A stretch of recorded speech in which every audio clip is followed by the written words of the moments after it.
Good evening everyone. आज हम बात करेंगे कुछ इंटरेस्टिंग स्टॉक्स के बारे में। पहला स्टॉक का नाम है एलसीडी इन्वेस्टमेंट लिमिटेड। आप सबने इसका नाम सुन रखा होगा और काफी ट्रैक भी किया होगा।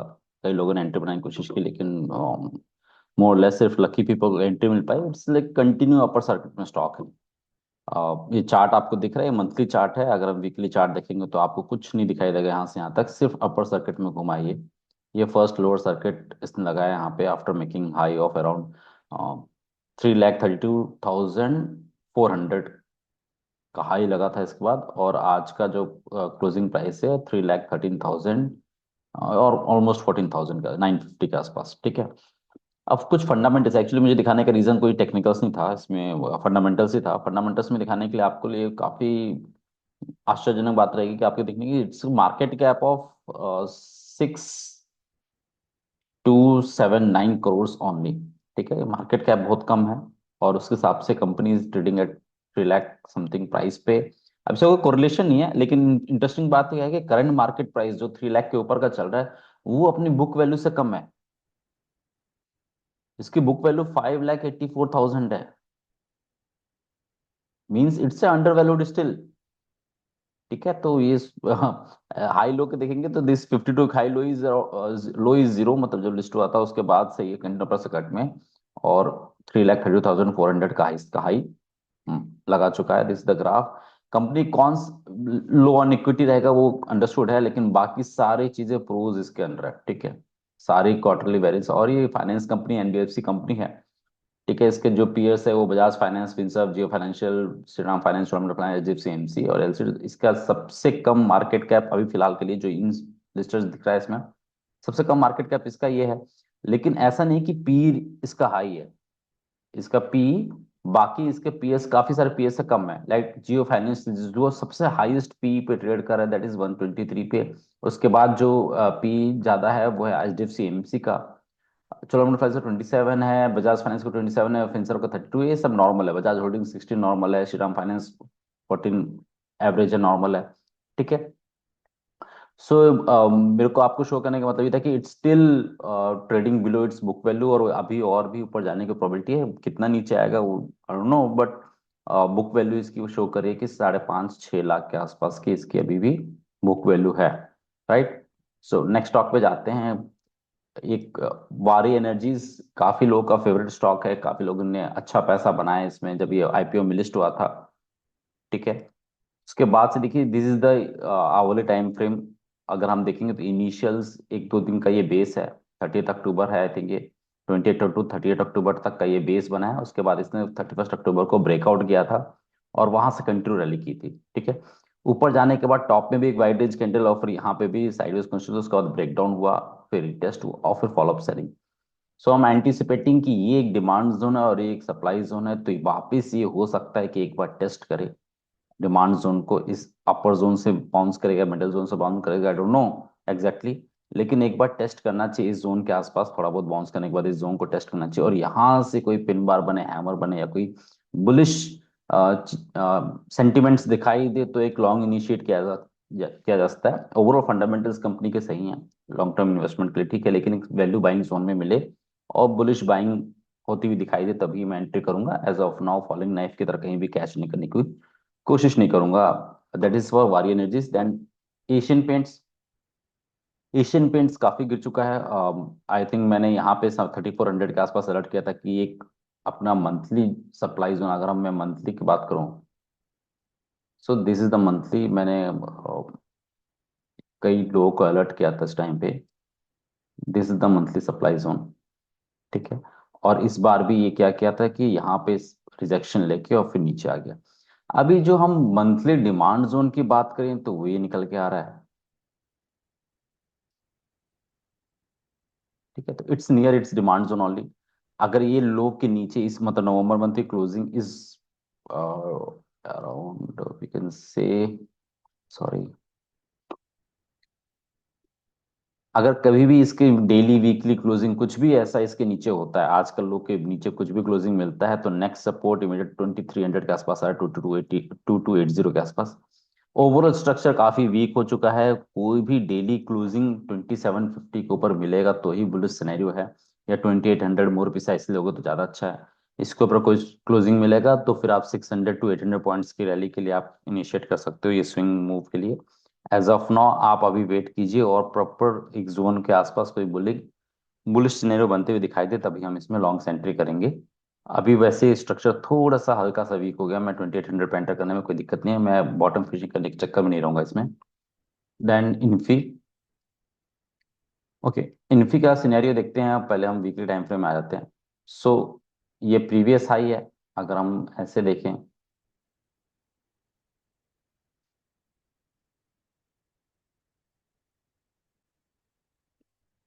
परफेक्ट।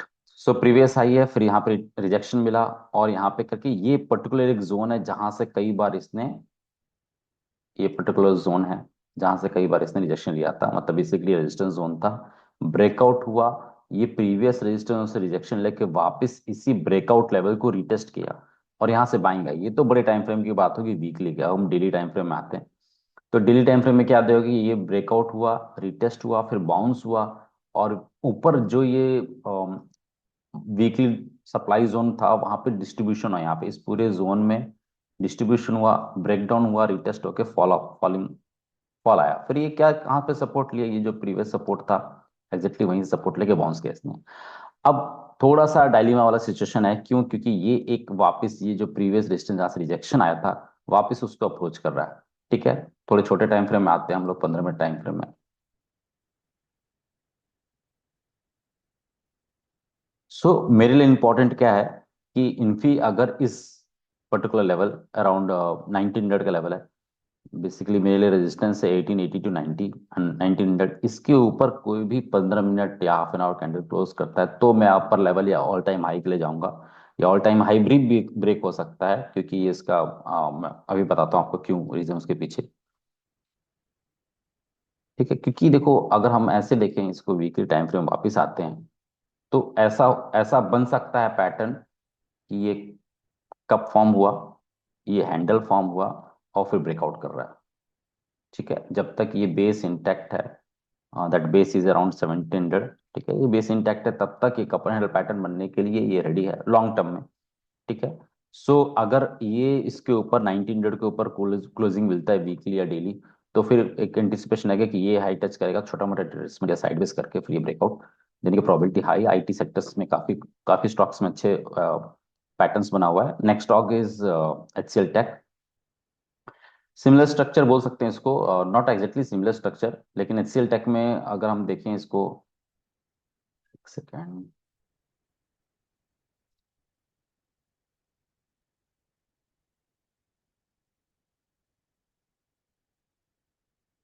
विच HCL tech, okay. So HCL tech के बारे में बात करते हैं हम लोग। तो देखते हैं कि यहाँ पे एक